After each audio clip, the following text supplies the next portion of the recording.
Q drops exemplify the QAnon phenomenon that it spawned. They pick up on the language and code words of classified government operations like Mockingbird and Q clearance. They pretend to impart insider information about high-level political events, even predicting specific events on specific dates, like the arrest announcement of Podesta and the beginning of a military coup. And they pose a series of vague rhetorical questions. Why does POTUS surround himself with generals? What is military intelligence? Why go around the three-letter agencies? That feel important without providing any specific knowledge or insight. It did not matter that none of this poster's specific predictions or declarations came to pass.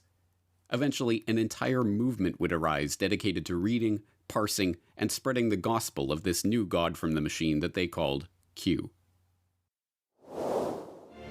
Good guys with control over the NSA began the Q intelligence dissemination program to invoke an online grassroots movement that came to be called the Great Awakening.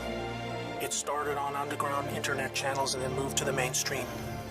The ironic thing was that when I started reading Q's posts, for me it was like, oh yeah, okay, sure. People who worship Satan in our government.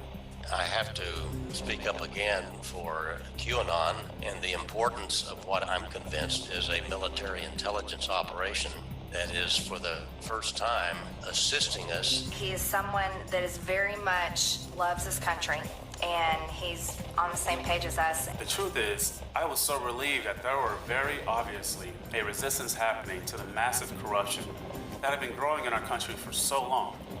The reason why people are grateful for my Q decodes is that Q gives people hope. As Q's notoriety grew, so too did the grandiosity of his predictions, promises, and pronouncements.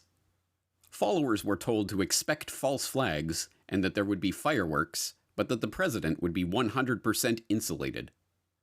They were exhorted to trust Attorney General Jeff Sessions and assured that February 1st, 2018 would be the day of days. They were promised a parade that will never be forgotten on November 11th of 2018. They were assured that Mark Zuckerberg was stepping down as chairman of Facebook.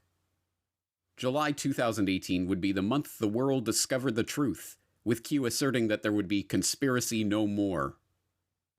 Of course, every one of these pronouncements was categorically wrong. But, as Q taught his followers to believe, disinformation is real, and disinformation is necessary. So these false predictions were in fact signs that Q was telling the truth. It didn't make sense. It didn't have to.